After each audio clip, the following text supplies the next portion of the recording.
ಸ್ನೇಹಿತರೆ ನಮಸ್ಕಾರ. ನಾನು ರವೀಂದ್ರ ಜೋಶಿ. ನಮ್ಮ ಮೋದಿಜಿ ಇದಾರಲ್ಲ, ಒಂದೊಂದು ಸಲ ಹೇಗೆ ಅಪಹಾಸ್ಯ ಮಾಡ್ತಾರೆ ಕೆಲವ್ರನ್ನ ಅಂದರೆ, ಪಾಕಿಸ್ತಾನದವ್ರು ಮುಟ್ಟಿ ನೋಡ್ಕೋಬೇಕು, ಆ ರೀತಿಯಾಗಿ ಛೇಡಿಸ್ತಾರೆ. ನಮ್ಮಲ್ಲಿ ಛೇಡಿಸೋದು ಅಂತ ಹೇಳ್ತೀವಿ. ಮೊನ್ನೆ ಭಾನುವಾರ ದಿವಸ ಕ್ರಿಕೆಟ್ ನಡೀತು. ನಿಮಗೆ ಗೊತ್ತು, ಭಾರತ ಮತ್ತು ಪಾಕಿಸ್ತಾನ ಮಧ್ಯೆ ಏಷ್ಯಾ ಕ್ರಿಕೆಟ್ ಕಪ್ಪು ದುಬೈನಲ್ಲಿ. ಭಾರತ ಸತತವಾಗಿ 9ನೇ ಬಾರಿಗೆ ಈ ಬಾರಿ ಕಪ್ಪನ್ನು ಪಡಿತು. ಪಾಕಿಸ್ತಾನವನ್ನು ಇನ್ನಿಲ್ಲದ ಹಾಗೆ ಪರಾಭವಗೊಳಿಸ್ತು. ಅದಕ್ಕೆ ನರೇಂದ್ರ ಮೋದಿ ಏನಂತ ಟ್ವೀಟ್ ಮಾಡಿರ್ಬೇಕು ಹೇಳಿ? ಕ್ರಿಕೆಟ್ಗೆ ಮೈದಾನ ಮೇ ಆಪರೇಷನ್ ಸಿಂಧೂರ್ ಅಂತ ಹಾಕಿದರು. ಅಂದರೆ ನಿಮ್ಮನ್ನು ಹೊಡೆದು ಉರುಳಿಸಿದ್ದೀವಿ ಅಂತ. ಜಂಕಿ ಮೈದಾನ ಮೇ ಅಂತೀವಲ್ಲ, ಜಂಗ್ ಅಂದರೆ ಯುದ್ಧ, ಜಂಕಿ ಮೈದಾನ ಮೇ ಹಮಾರಿ ಜೀತ್ ಅಂತೀವಲ್ಲ, ಯುದ್ಧ ಭೂಮಿಯಲ್ಲಿ ನಮ್ಮ ಗೆಲುವು ಅಂತ ಹೇಗೆ ಹೇಳ್ತೇವೆ, ಕ್ರಿಕೆಟ್ಗೆ ಮೈದಾನ ಮೇ ಆಪರೇಷನ್ ಸಿಂಧೂರ್ ಅಂತ. ಅಂದರೆ ನಾವು ಯಾವ ರೀತಿ ಅವರನ್ನು ಪಾಕಿಸ್ತಾನದಲ್ಲಿ ಯಾವತ್ತಿನ ಯುದ್ಧದಲ್ಲಿ ಸೋಲಿಸಿದು, ಅದೇ ರೀತಿ ನಮ್ಮ ಕ್ರಿಕೆಟ್ ಆಟಗಾರರು ಪಾಕಿಸ್ತಾನದವರನ್ನು ಹಣಿದಿದ್ದಾರೆ ಅನ್ನುವ ರೀತಿಯಲ್ಲಿ ಅದನ್ನು ಸಾಂಕೇತಿಕವಾಗಿ ಹೇಳಿದರು. ಯಾವಾಗ ಹೀಗೆ ಹೇಳಿದರೋ ವಿಪಕ್ಷದವ್ರಿಗೆ ಎಲ್ಲಿತ್ತೋ ಉರಿ ಶುರುವಾಯಿತು ನೋಡಿ, ಇನ್ನಿಲ್ಲದ ಹಾಗೆ ಟೀಕೆ ಮಾಡಲಿಕ್ಕೆ ಶುರು ಮಾಡಿದರು.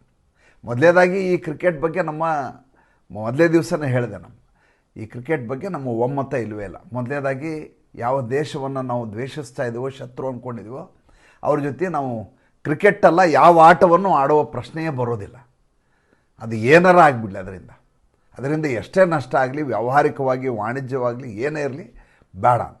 ಆದರೆ ಒಲಿಂಪಿಕ್ನಲ್ಲಿ ಈಗ ಕ್ರಿಕೆಟ್ ಸೇರಿಸ್ತಾ ಇರೋದರಿಂದ ಅಲ್ಲಿ ಕೂಡ ನಾವು ಬೇರೆ ಬೇರೆ ಸ್ಪರ್ಧೆಗಳಲ್ಲಿ ಸ್ಪರ್ಧೆ ಮಾಡಬೇಕಾಗಿರೋದ್ರಿಂದ ನಾವು ಒಂದರಲ್ಲಿ ಮಾತ್ರ ಆಡೋದಿಲ್ಲ ಅಂತ ಹೇಳಲಿಕ್ಕಾಗೋದಿಲ್ಲ. ತಾಂತ್ರಿಕವಾಗಿ ನಮ್ಮನ್ನು ಅವ್ರು ಹೊರಗಿಡ್ತಾರೆ. ಆ ಕಾರಣದಿಂದ ಕ್ರಿಕೆಟ್ ಆಡೋದು ಅನಿವಾರ್ಯ ಅಂತ ಭಾರತ ಒಪ್ಕೊಳ್ತೀವಿ. ಅದು ಏನು, ನಿಮ್ಮ ನೆಲದಲ್ಲಿ ಆಡೋದಿಲ್ಲ ನಾವು ಪಾಕಿಸ್ತಾನದಲ್ಲಿ, ಬೇಕಾದರೆ ಬೇರೆ ದೇಶ ಯಾವುದಾದ್ರೂ ಆಯ್ಕೆ ಮಾಡಿ ಅಂತ ದುಬೈಯನ್ನು ಆಯ್ಕೆ ಮಾಡಿದರು. ದುಬೈಯಲ್ಲಿ ಆಯ್ಕೆ ಮಾಡಿದ ಮೇಲೆ ಪಾಕಿಸ್ತಾನ ಪ್ರತಿ ಬಾರಿಯೂ ಹೊಡೆಸ್ಕೊಳ್ತೀರಿ ಭಾರತದ ಕಡೆಯಿಂದ. ಪ್ರತಿ ಬಾರಿಯೂ ಫೈನಲ್ನಲ್ಲಂತೂ ಯಾವ ರೀತಿ ಆಯಿತು ಅಂದ್ರೆ ಕೊನೆಗೆ ಅವಮಾನದಲ್ಲಿ ಅವಮಾನವನ್ನು ಪಾಕಿಸ್ತಾನ ಅನುಭವಿಸಬೇಕಾಯಿತು. ಭಾರತೀಯ ಕ್ರಿಕೆಟಿಗರು ಅವರ ಕೈ ಕುಲುಕಲಿಲ್ಲ, ಭಾರತೀಯ ಕ್ರಿಕೆಟಿಗರು ಅವ್ರ ಕಡೆಯಿಂದ ಕಪ್ಪನ್ನು ಪಡೀಲಿಲ್ಲ. ಅದಕ್ಕೊಂದು ಕಾರಣ ಇದೆ. ಏನಾಗಿದೆ ಅಂದರೆ, ಈ ACC ಇದೆಯಲ್ಲ, ಏಷ್ಯನ್ ಕ್ರಿಕೆಟ್ ಕಪ್ ಅಂತೇನಿದೆ, ಅದರ ಬೋರ್ಡ್ನ ಅಧ್ಯಕ್ಷ, ACB ಅಧ್ಯಕ್ಷ ಏನಿದ್ದಾನೆ, ಆತನ ಹೆಸರು ಮೊಹಸೀನ್ ನಖ್ವಿ ಅಂತೇಳಿ.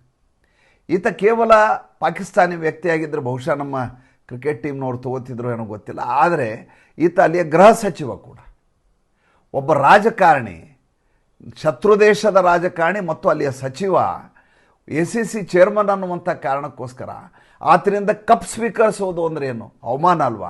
ನಮಗೆ ಸ್ವಾಭಿಮಾನ ಇಲ್ವಾ? ನಾವು ತಗೊಳ್ಳೋದಿಲ್ಲ ಅಂತ ಕೂಗ್ತಾ ಇದ್ದಾರೆ ವೇದಿಕೆಯಲ್ಲಿ. ಪಾಕಿಸ್ತಾನದ ಆಟಗಾರ ತಲೆ ತಗ್ಸ್ಕೊಂಡು ನಿಂತವ್ರು ಒಬ್ಬರು ಅದರ ಹತ್ರ ಮುಂದೆ ಹೋಗೋದಿಲ್ಲ. ಕೊನೆಗೆ ಈ ಖಾಲಿದ್ ಅಲ್ ಜರೂನಿ ಅಂಥೇಳಿ ಎಮಿರೇಟ್ಸ್ ಕ್ರಿಕೆಟ್ ಬೋರ್ಡ್ನ ಉಪಾಧ್ಯಕ್ಷ, ಈ ಖಾಲಿದ್ ಅಲ್ ಜರೂನಿ ಈ ಕಪ್ಪನ್ನು ಭಾರತದ ಕ್ರಿಕೆಟ್ ಆಟಗಾರರಿಗೆ ಹಸ್ತಾಂತರ ಮಾಡ್ತಾರೆ. ಭಾಳ ದೊಡ್ಡ ಮಟ್ಟದ ಸೆಲೆಬ್ರೇಷನ್ ಮಾಡಲಾಗತ್ತೆ.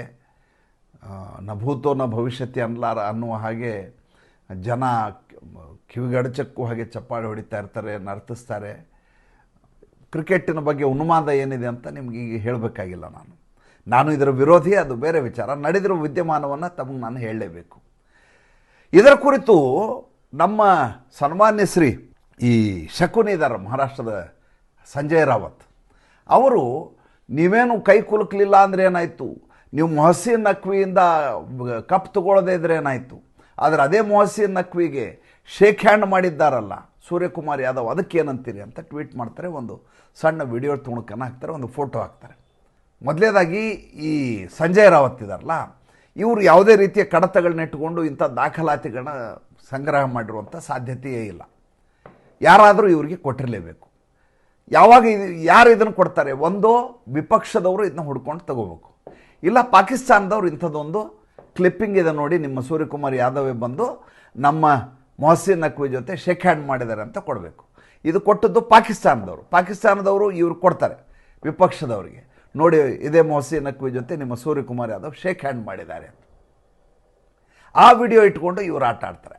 ಆ ಶೇಕ್ ಹ್ಯಾಂಡ್ ಮಾಡಿದ್ದು ಯಾವಾಗ, ಈ ಆಪರೇಷನ್ ಸಿಂಧೂರ್ ಆದಮೇಲೆ ಮಾಡಿರೋದಲ್ಲ, ಅದರ ಹಿಂದಿನ ಯಾವುದೋ ಒಂದು ವಿಡಿಯೋ ತುಣುಕನ್ನು ಇಟ್ಕೊಂಡು ಇವತ್ತು ಅದನ್ನು ಬ್ಲ್ಯಾಕ್ ಮೇಲ್ ಮಾಡಲಿಕ್ಕೆ ಸಂಜಯ್ ರಾವತ್ ಪ್ರಯತ್ನ ಮಾಡ್ತಾರೆ. ಇದು ಸಂಜಯ್ ರಾವತ್ಗೆ ಸೀಮಿತ ಆಗೋದಿಲ್ಲ. ಯಾವಾಗ ಸಂಜಯ್ ರಾವತ್ ಈ ವಿಡಿಯೋ ತುಣುಕನ್ನು ಟ್ವಿಟರ್ ಹ್ಯಾಂಡಲ್ನಲ್ಲಿ ಎಕ್ಸ್ನಲ್ಲಿ ಹಾಕ್ತಾರೆ, ಸೋಷಿಯಲ್ ಮೀಡಿಯಾದಲ್ಲಿ ಹಾಕ್ತಾರೋ, ಕಾಂಗ್ರೆಸ್ಸಿನ ಎಲ್ಲರೂ ಹಾಕ್ತಾರೆ, ಅಖಿಲೇಶ್ ಯಾದವ್ ಗುಂಪಿನವ್ರು ಹಾಕ್ತಾರೆ. ನೋಡಿ ಸೂರ್ಯಕುಮಾರ್ ಯಾದವ್ ಹೋಗಿ ಮೊಹಸಿನ್ ನಖ್ವಿಗೆ ಶೇಕ್ ಹ್ಯಾಂಡ್ ಮಾಡಿದ್ದಾರೆ. ನನಗೆ ಭಾಳ ಇವ್ರ ಬಗ್ಗೆ ಅಸಹ್ಯ ಅನಿಸ್ಬಿಡ್ತು ಮತ್ತು ನಾಚಿಕೆ ಆಯ್ತು. ಏನಂದರೆ ಸೂರ್ಯಕುಮಾರ್ ಯಾದವ್ ಯಾವುದೋ ಒಂದು ಪಕ್ಷಕ್ಕೆ ಸೇರಿದವರಲ್ಲ, ಭಾರತೀಯ ಜನತಾ ಪಾರ್ಟಿಗೆ ಸೇರಿದವರು ಅಥವಾ ವಿರೋಧ ಪಕ್ಷದವರು ಸೇರಿದವರು ಅಲ್ಲ. ಅವರು ಆತ ಒಬ್ಬ ಕ್ರಿಕೆಟಿಗ, ಒಬ್ಬ ಭಾರತದ ಅಭಿಮಾನಿ, ರಾಷ್ಟ್ರಭಕ್ತ, ದೇಶಕ್ಕಾಗಿ ಕ್ರಿಕೆಟ್ ಆಡ್ತಾ ಇರುವಂಥ ಒಬ್ಬ ಕ್ರೀಡಾಪಟು. ಆತ ದೇಶದ ವಿರುದ್ಧ ಇನ್ನೊಂದು ದೇಶ ಶತ್ರು ರಾಷ್ಟ್ರ ಆದ ಸಂದರ್ಭದಲ್ಲಿ ಅವ್ರ ಜೊತೆ ಕೈ ಕುಲ್ಕೋದು ನನಗೆ ಅವಮಾನ ಅನ್ನೋ ಕಾರಣಕ್ಕೋಸ್ಕರ ಈ ಆಪರೇಷನ್ ಸಿಂಧೂರ್ ಆದಮೇಲೆ ಅವರಿಂದ ಅಂತರವನ್ನು ಕಾಪಾಡ್ಕೋತಾ ಇದ್ದಾರೆ. ಕಪ್ಪನ್ನು ನಾವು ಅವ್ರ ಕಡೆ ತೊಗೊಳ್ಳೋದಿಲ್ಲ ಅಂತ ಯಾಕೆ ಹೇಳ್ತಾರೆ ಅಂದರೆ, ಅವ್ರನ್ನ ಸೋಲಿಸಿದ್ದೀವಿ, ಅವರು ನಮ್ಮ ವಿರುದ್ಧ ನಿರಂತರ ಯುದ್ಧದಲ್ಲಿ ತಲ್ಲೀನರಾಗಿರೋರು, ಅವ್ರ ಮಧ್ಯೆ ಇನ್ನೂ ಸಂಘರ್ಷ ನಡೀತಾ ಇದೆ. ಅವ್ರ ಕಡೆ ಕಪ್ಪಿಸ್ಕೊಂಡು ಅವ್ರ ಜೊತೆ ನಿಂತು ಫೋಟೋ ತೆಗೆಸ್ಕೊಳ್ಳೋದು ಅವಮಾನ ಅನ್ನೋವಂಥ ಕಾರಣಕ್ಕೋಸ್ಕರ ಅವ್ರು ಇಸ್ಕೊಂಡಿಲ್ಲ. ಇದು ಕಾಮನ್ ಸೆನ್ಸು. ಆದರೆ ವಿಪಕ್ಷದವರು ನಮ್ಮ ಕ್ರಿಕೆಟ್ ಆಟಗಾರನೆಲ್ಲ BJP ಅವರು ಅಂತ ಕನ್ಸಿಡರೇಷನ್ ತೊಗೊಂಡ್ಬಿಡ್ತಾರೆ. ನೋಡಿ ಯಾವ ಕ್ರಿಕೆಟ್ ಆಟಗಾರರು ಇವರು, ಇವರೆಲ್ಲ ಹೋಗಿ ಅಲ್ಲಿ ಶೇಕ್ ಹ್ಯಾಂಡ್ ಮಾಡಲಿಲ್ಲ ಪಾಕಿಸ್ತಾನಕ್ಕೆ, ಪಾಕಿಸ್ತಾನದ ಕ್ರಿಕೆಟ್ ಬೋರ್ಡ್ನ, ಏಷ್ಯನ್ ಕ್ರಿಕೆಟ್ ಬೋರ್ಡ್ನ ಅಧ್ಯಕ್ಷನ ಜೊತೆ ಕಪ್ಪನ್ನು ತಗೊಳ್ಳಿಲ್ಲ, ಆದರೆ ನೋಡಿದರೆ ಶೇಕ್ ಹ್ಯಾಂಡ್ ಮಾಡಿದ್ದಾರೆ. ಅಂದರೆ ನೀವು ಪಾಕಿಸ್ತಾನದ ಪರವಾಗಿದ್ದೀರಿ ಅಂತ ಸ್ಪಷ್ಟ ಆಗೋಯ್ತಲ್ಲ. ನೀವು ಹೇಳೋದೇನು, ನೀವು ಹೇಳಿದ ಮಾತಿನ ಪರೋಕ್ಷವಾದಂಥ ಧ್ವನಿ ಏನಪ್ಪ ಅಂದರೆ, ಮೊಹಸಿನ್ ನಖ್ವಿ ಕಡೆಯಿಂದ ನೀವು ಕಪ್ಪನ್ನು ಇಸ್ಕೋಬೇಕಾಗಿತ್ತು ಅನ್ನುವಂಥ ಧೋರಣೆಯಲ್ಲಿ ನೀವು ಹೇಳ್ತಾ ಇದ್ದೀರಿ. ಅಂದರೆ ಪಾಕಿಸ್ತಾನದ ಪರವಾಗಿದ್ದೀರಿ ಅನ್ನೋದು ನಿಮ್ಮ ಮೇಲ್ನೋಟದ ತಾತ್ಪರ್ಯ. ರಾಹುಲ್ ಗಾಂಧಿಗೂ ನಿಮ್ಮ ಉಳಿದವ್ರಿಗೆ ಏನು ವ್ಯತ್ಯಾಸ ಇದೆ? ರಾಹುಲ್ ಗಾಂಧಿ ಇದೇ ತಾನೇ ಹೇಳಿದ್ದು ಆಪರೇಷನ್ ಸಿಂಧೂರ್ ಸಂದರ್ಭದಲ್ಲಿ. ಏನಂತ ಹೇಳಿದ್ದು? ಭಾರತವನ್ನು ಪಾಕಿಸ್ತಾನ ಹೊಡೆದು ಉರುಳಿಸಿದೆ, ಭಾರತದ ರಫೇಲ್ ವಿಮಾನಗಳೆಲ್ಲ ಬಿದ್ದುಬಿಟ್ಟಿದ್ದಾವೆ, ಪಾಕಿಸ್ತಾನವೇ ಗೆದ್ದಿದೆ, ಭಾರತ ಸೋತಿದೆ, ಭಾರತ ಶರಣಾಗಿದೆ, ಭಾರತ ಡೊನಾಲ್ಡ್ ಟ್ರಂಪ್ಗೆ ಶರಣಾಗಿದೆ, ನರೇಂದರ್ ಸರೆಂಡರ್ ಅಂತೆಲ್ಲ ಹೇಳಿದರು. ಅಂದರೆ ಇದೆಲ್ಲವೂ ಪಾಕಿಸ್ತಾನದ ಪರವಾಗಿ ಈ ಮನುಷ್ಯ ಮಾಡಿರುವಂಥ ಮಾತು. ಯಾರೋ ಒಬ್ಬರು ನಿನ್ನೆ ಭಾಳ ಚೆನ್ನಾಗಿ ಸೋಷಿಯಲ್ ಮೀಡಿಯಾದಲ್ಲಿ ಟ್ವೀಟ್ ಮಾಡಿದ್ರು. ಏನಂದರೆ, ಪುಣ್ಯಕ್ಕೆ ಈ ಕ್ರಿಕೆಟ್ ಮ್ಯಾಚು ಲೈವ್ ಆಗಿ ಪ್ರಸಾರ ಆಯಿತು, ಭಾರತ ಗೆದ್ದದ್ದು ಜಗತ್ತನ್ನು ನೋಡ್ತೀವಿ. ಇಲ್ಲದೆ ಹೋಗಿದ್ರೆ ಪಾಕಿಸ್ತಾನದವರು ಸಾಕ್ಷ್ಯ ಕೇಳಿರೋರು, ರಾಹುಲ್ ಗಾಂಧಿನೂ ಸಾಕ್ಷ್ಯ ಕೇಳಿರೋರು. ಈ ಮಾತು ಕೇಳಲಿಕ್ಕೆ ವಿಡಂಬನಾತ್ಮಕವಾಗಿದೆ, ವ್ಯಂಗ್ಯವಾಗಿದೆ. ವಾಸ್ತವವಾಗಿ ಇದೇ ಕೆಲಸವನ್ನು ಇವತ್ತು ಕಾಂಗ್ರೆಸ್ಸು ಮತ್ತು ಸಂಜಯ್ ರಾವತ್ ಥರದವ್ರು ಮಾಡ್ತಾ ಇರೋದು. ಕ್ರಿಕೆಟ್ ಅನ್ನುವುದನ್ನು ಆಡಬಾರ್ದು ಅನ್ನೋದ್ರ ಬಗ್ಗೆ ನಮ್ಗೆ ಯಾವ ಭಿನ್ನಾಭಿಪ್ರಾಯವಿಲ್ಲ. ಆಡಿದ ಮೇಲೆ ಅವರ ಧೋರಣೆ ಹೇಗಿರಬೇಕು ಅನ್ನೋದು ಕೂಡ ಅಷ್ಟೇ ಮುಖ್ಯ. ಆ ವಿಷಯವನ್ನು ನಾವಿಲ್ಲಿ ಚರ್ಚೆ ಮಾಡಬೇಕಾಗಿದೆ. ಈ ವಿಪಕ್ಷದವರು ಎಂದೂ ಕೂಡ ಕೇವಲ ನರೇಂದ್ರ ಮೋದಿಯವ್ರನ್ನ ವಿರೋಧಿಸ್ತಾ, BJPಯನ್ನು ವಿರೋಧಿಸ್ತಾ, RSS ಅನ್ನು ವಿರುದ್ಧ ದೇಶವನ್ನು ವಿರೋಧಿಸುವಂಥ ನೀಚ ಮಟ್ಟಕ್ಕೆ ಇಳಿದ್ಬಿಟ್ಟಿದಾರಲ್ಲ, ಅದ್ರ ಬಗ್ಗೆ ಏನಂತೀರಿ? ಅದು ಪ್ರಶ್ನೆ. ಈಗ ಎರಡನೇದ್ದು, ಇವತ್ತು ಭಾಳ ಅದ್ಭುತವಾದಂಥ ಒಂದು ಭಾಷಣವನ್ನು ನಮ್ಮ ಗೃಹ ಸಚಿವರಾದಂಥ ನಮ್ಮ ಅಮಿತ್ ಶಾ ಅವರು ಮಾತನಾಡಿದರು. ಅಮಿತ್ ಶಾ ಅವರು ನಕ್ಸಲ್ ಮುಕ್ತ ಭಾರತ್ ಅಂತೇಳಿ ಒಂದು ಅಭಿಯಾನದ ಮುಖ್ಯವಾಗಿ ಇದರಲ್ಲಿ ಮಾತನಾಡ್ತಾ ಇದ್ರು. ಅವ್ರು ಹೇಳ್ತಾರೆ, ಬರುವ 2026 ಮಾರ್ಚ್ 31ಕ್ಕೆ ಈ ದೇಶದಲ್ಲಿ ಒಂದೇ ಒಂದು ಜಿಲ್ಲೆಯಲ್ಲಿಯೂ ಕೂಡ ನಕ್ಸಲ್ ಮುಕ್ತ ಭಾರತ್ ಆಗುತ್ತೆ, ಅದು ನನ್ನ ಪಣ ಅಂತೇಳಿ. ನಾವು ಈ ನಕ್ಸಲ್ವಾದದ ಬಗ್ಗೆ ಹೆಚ್ಚು ತಲೆ ಕೆಡಿಸ್ಕೊಳ್ಳೋದಿಲ್ಲ ಕನ್ನಡಿಗರು. ಯಾಕೆಂದರೆ ನಮ್ಮ ಉಡುಪಿ, ದಕ್ಷಿಣ ಕನ್ನಡ, ಚಿಕ್ಕಮಗಳೂರು ಕಡೆ ಒಂದು ಚೂರುಪಾರು ನಕ್ಸಲ್ವಾದಿಗಳಿದ್ದವ್ರನ್ನೆಲ್ಲ ಹೊಡೆದು ಉರುಳಿಸಿ ಆಗಿದೆ. ಅವರಿಂದ ಈ ಉಪಟಳ ಕಡಿಮೆ ಆಗಿದೆ. ಹೀಗಾಗಿ ನಮ್ಗೆ ಅದರ ಮಹತ್ವ ಗೊತ್ತಾಗೋದಿಲ್ಲ. ಮೂಲತಃ ಅದೇನಪ್ಪ ಅಂತಂದರೆ, ಜಮೀನ್ದಾರಿ, ಈ ಬಂಡವಾಳಶಾಹಿಗಳ ವಿರುದ್ಧವಾಗಿ ಕಾಡಿನಲ್ಲಿ ಅಡಿಕೊಂಡು ಯುವ ಜನತೆ ಅವರ ವಿರುದ್ಧ ಹೋರಾಟ ಮಾಡೋದು, ಈ ಊಳಿಗಮಾನ್ಯ ಪದ್ಧತಿ ವಿರುದ್ಧ ಸೋಷಲಿಸ್ಟು ಮಾವು ಅಂತ ಹೇಳ್ಕೊಂಡು ನಕ್ಸಲ್ವಾದವನ್ನು ಮಾಡ್ಕೊಂಡು ಓಡಾಡುವಂಥ ಜನ ಅವರು. ಆದರೆ ಈ ದೇಶದಲ್ಲಿ ಅಮಿತ್ ಶಾ ಹೇಳಿದ್ದು 126 ಜಿಲ್ಲೆಗಳು ರೆಡ್ ಡಿಸ್ಟ್ರಿಕ್ಟ್ಸ್ ಆಗಿದ್ವು. ರೆಡ್ ಡಿಸ್ಟ್ರಿಕ್ಟ್ ನಕ್ಸಲ್ ಡಿಸ್ಟ್ರಿಕ್ಟ್ ಆಗಿದ್ವು ಅಂತ, ನಕ್ಸಲ್ ಜಿಲ್ಲೆಗಳಾಗಿದ್ವು ಅಂತ. ಅಂದರೆ ರಕ್ತಪಾತ ನಡೀತಾ ಇತ್ತು. ಈ ನಕ್ಸಲ್ವಾದಕ್ಕೂ ಉಗ್ರತೆಗೂ ಏನೂ ಡಿಫ್ರೆನ್ಸ್ ಇಲ್ಲ, ಎರಡೂ ಒಂದೇ. ಎರಡೂ ಮಾನವೀಯತೆಯ ನೆಲೆಗಟ್ಟಿನಿಂದ ಯೋಚನೆ ಮಾಡೋದಿಲ್ಲ, ಎರಡೂ ಸಾಯಿಸೋದೆ, ಉದ್ದೇಶವೇ ಸಾಯಿಸೋದು. ಆಮೇಲೆ ಅರಾಜಕತೆಯನ್ನು ಸೃಷ್ಟಿ ಮಾಡೋದು, ವ್ಯವಸ್ಥೆಯನ್ನು ಹಾಳು ಮಾಡೋದು ಇದ್ರ ಗುರಿ. ಅಲ್ಲಿ ಟೆರ್ರಿಸ್ಟ್ ಅಂತಾರೆ, ಇಲ್ಲಿ ಒಂದು ಮಾವೋವಾದಿ ಮತ್ತೊಂದು ವಾದಿ ಅಂತ ನಕ್ಸಲ್ವಾದ ಅಂತ ಹೇಳ್ಕೊಂಡು ಟೆರ್ರಿಸಮನ್ನು, ಎರಡೂ ಒಂದೇ. ಅಮಿತ್ ಶಾ ಅವರು ಇದನ್ನು ಪಡಕ್ಕೆ ತಗೊಂಡಿದ್ದಾರೆ, ಸಂಕಲ್ಪ ಮಾಡಿದ್ದಾರೆ, ಯಾವುದೇ ಕಾರಣಕ್ಕೂ ನಾವು ಇನ್ನು ಮುಂದೆ ನಕ್ಸಲ್ವಾದ ಆಗ್ಲಿಕ್ಕೆ ಬಿಡೋದಿಲ್ಲ. ಅದು ನಿರಂತರವಾಗಿ ಈಗ ಈ ಯಾವ್ಯಾವ ಈ ರೆಡ್ ಡಿಸ್ಟ್ರಿಕ್ಟ್ ಇದ್ದಾವೆ ಈಶಾನ್ಯ ರಾಜ್ಯಗಳಲ್ಲಿ ಎಲ್ಲೆಲ್ಲ ನಕ್ಸಲ್ವಾದ ಇದೆಯೋ ಅದನ್ನು ಒಂದೊಂದೇ ಕೋಂಬಿಂಗ್ ಮಾಡ್ತಾ ಬರ್ತಾ ಇದ್ದಾರೆ, ಮುಗಿಸ್ತಾ ಇದ್ದಾರೆ. ನಮ್ಮ ಈ ಅರ್ಬನ್ ನಕ್ಸಲ್ಗಳಿದಾರಲ್ಲ, ಈ ಪ್ರೊಫೆಸರ್ಗಳು, ವಿಚಾರವಾದಿಗಳು, ಸಾಹಿತಿಗಳು, ಪತ್ರಕರ್ತರು, ಇವರೆಲ್ಲ ಅರ್ಬನ್ ನಕ್ಸಲ್ಸು. ಇವ್ರು ಹೇಳ್ತಾರೆ, ಈಗ ಸದ್ಯಕ್ಕೆ ಸೀಸ್ ಫೈರ್ ಮಾಡೋಣ, ಅವ್ರ ಜೊತೆ ಹೋರಾಟ ಬೇಡ. ಅದೇನು ಯುದ್ಧ ಏನ್ರಿ? ಸೀಸ್ ಫೈರ್ ಮಾಡೋಕ್ಕೆ. ಯುದ್ಧ ಆದರೆ ಎರಡು ದೇಶದ ಮಧ್ಯೆ ನಡೆಯುತ್ತೆ, ಸಂಧಾನ ನಡೆಯುತ್ತೆ, ಮಾತುಕತೆ ನಡೆಯುತ್ತೆ. ಇಲ್ಲಿ ಉಗ್ರರ ವಿರುದ್ಧ ಕೋಂಬಿಂಗ್ ಆಪರೇಷನ್ ಮಾಡೋದು, ನಿಮ್ಮಿಂದ ನಮ್ಮ ಇಡೀ ವ್ಯವಸ್ಥೆಗೆ ತೊಂದರೆ ಆಗ್ತಾ ಇದೆ ಅಂತ. ಒಂದೋ ನಿಮ್ಮ ಕಡೆ ಇರುವಂಥ ಆಯುಧಗಳನ್ನು ನೆಲಕ್ಕಿಟ್ಟು ಬಂದು ಸರೆಂಡರ್ ಆಗಿ, ಇಲ್ಲ ನಮ್ಮ ಗುಂಡೇಟನ್ನೆತ್ತೀನಿ. ಎರಡೇ ಆಪ್ಷನ್ ಇರೋದು. ಅಲ್ಲಿ ಮಾತುಕತೆ ಅನ್ನೋ ಪ್ರಶ್ನೆನೇ ಬರೋದಿಲ್ಲ. ಮಾತುಕತೆ ಯಾವಾಗ? ನಿಮ್ಮ ಆಯುಧವನ್ನು ಕೆಳಗಿಟ್ಟು ಶರಣಾಗತರಾದಾಗ ನಿಮಗೆ ಪುನರ್ವಸತಿಯನ್ನು ಕೈಗೊಳ್ಳಲಾಗತ್ತೆ. ನಿಮ್ಗೆ ತೊಗೊಂಡೋಗಿ ಜೈಲಿಗೆ ಹಾಕಿಬಿಡಲ್ಲ. ನಿಮಗೆ ಪುನರ್ವಸತಿಯನ್ನು ಕೈಗೊಂಡು ನಿಮ್ಮ ಕುಟುಂಬವನ್ನು ನೋಡ್ಕೊಳ್ಳೋದು, ನಿಮಗೆ ಉದ್ಯೋಗ ಕೊಡೋದು ಅಥವಾ ನಿಮಗೆ ಸಹಾಯಧನ ಕೊಡೋದು, ಅದು ತೀರ್ಮಾನ ಆಗುತ್ತೆ. ಇಲ್ಲಿ ಸೀಸ್ ಫೈರ್ ಅಂದರೆ ಏನು? ಸೀಸ್ ಫೈರ್ ಪ್ರಶ್ನೆನೇ ಬರೋದಿಲ್ಲ. 126 ಜಿಲ್ಲೆಗಳಿದ್ದು ಈಗ ಉಳಿದಿದ್ದು ಎಷ್ಟು ಅಂತ ಇವತ್ತು ಅಂಕಿ ಸಂಖ್ಯೆ ಕೊಡ್ತಾರೆ ಅಮಿತ್ ಶಾ ಅವರು. ಅವತ್ತು 2014 ನರೇಂದ್ರ ಮೋದಿ ಪ್ರಧಾನಮಂತ್ರಿ ಆದಾಗ 126 ಡಿಸ್ಟ್ರಿಕ್ಟ್ ಇದ್ದು, ಈಗ 18 ಡಿಸ್ಟ್ರಿಕ್ಟ್ ಬಂದಿದೆ.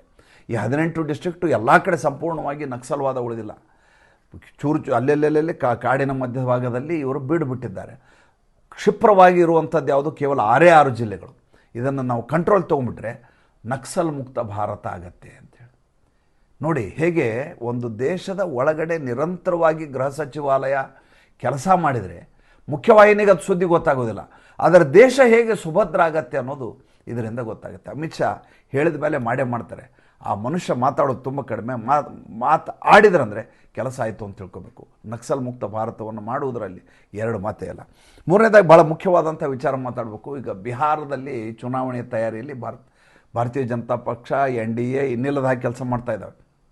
ಅವರು ಕ್ಯಾಂಪೇನ್ ಕಮಿಟಿ ಮಾಡಿ ಆಯಿತು, ಪ್ರಭಾರಿಗಳ ನೇಮಕಾತಿ ಆಯಿತು, ಸೀಟುಗಳನ್ನು ಹೊಂದಾಣಿಕೆ ಮಾಡ್ಕೊಳ್ಳೋದ್ರ ಬಗ್ಗೆ ಮಾತುಕತೆ ಮುಗಿದೋಯ್ತು. ಭಾರತೀಯ ಜನತಾ ಪಾರ್ಟಿಗೆ ಎಷ್ಟು, JDUಗೆ ಎಷ್ಟು, ಎಲ್ಲವೂ ಮುಗಿದೋಗಿದೆ. ಇದು ತೇಜಸ್ವಿ ಯಾದವ್ಗೆ ತಡ್ಕೊಳಿಕ್ಕಾಗ್ತಾಯಿಲ್ಲ.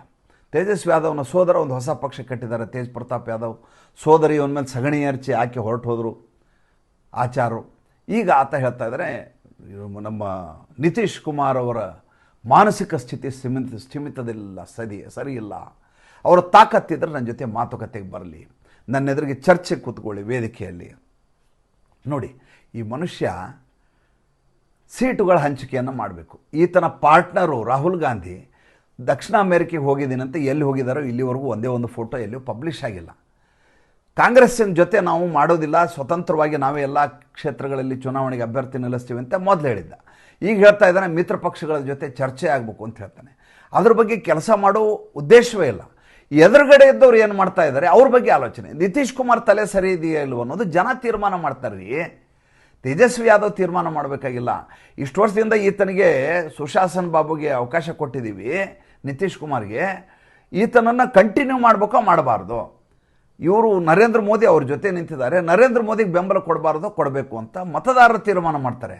ನನ್ನ ಜೊತೆ ಮಾತುಕತೆ ಬಾ, ನನ್ನ ಜೊತೆ ಮಾತುಕತೆ ಬಾ ಅಂತ ತೇಜಸ್ವಿ ಯಾದವ್ ಅಲವತ್ಕೊಳ್ತಾ ಇದ್ದಾರೆ. ಎಂಥ ಅಸಹಾಯಕ ಸ್ಥಿತಿ ಬಿಹಾರದಲ್ಲಿದೆ ಅನ್ನೋದನ್ನು ಆಲೋಚನೆ ಮಾಡಿ.